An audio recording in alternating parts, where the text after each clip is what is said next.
Sa panahon ngayon, for the past few months, wala talagang kwenta yung fundamentals. Sa Canada, wala kwenta yung technicals.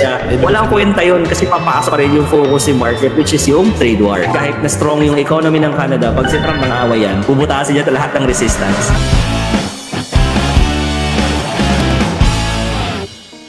Mahirap nang tanggapin kasi alam niyo naman fundamental trader ako. So pag fundamental yung pinag-uusapan, talagang naniniwala naman talaga ako sa fundamental. Pero sa panahon ngayon, for the past few months, wala talagang kwenta yung fundamentals.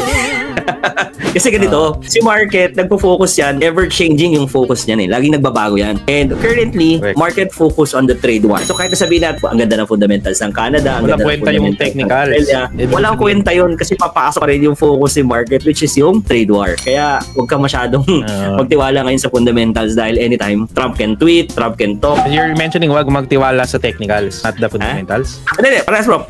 Fundamentals or technicals, walang parang ang focus kasi ni market na kay Trump eh. Okay, so kahit na puro support yan, kahit na strong yung economy ng Canada, pag si Trump nang-aaway yan, bubutasin niya lahat ng resistance. Ibabaliwala niya lahat ng magandang fundamentals. Siyempre, ang focus ni market would be on. Yung mismong sinasabi niya, anong next move niya. And the market does not like uncertainties. Kaya siya nagre-react totally. So kung may uncertainty si market at hindi pabor, of course magre-react yan. Kasi magpa-price in siya, mag-iisip siya na, okay, hindi pala sigurado for now, tanggalin ko muna. Ang feeling ko nga na magre-react yung gold before was really yun yung sabi ko, the Ukraine war. Feeling ko si market nagsawa na kay Ukraine eh. Sa Russia-Ukraine war, parang na-over na sila sa sawa na tayo dyan, parang wala na masyadong effect yan, hindi na.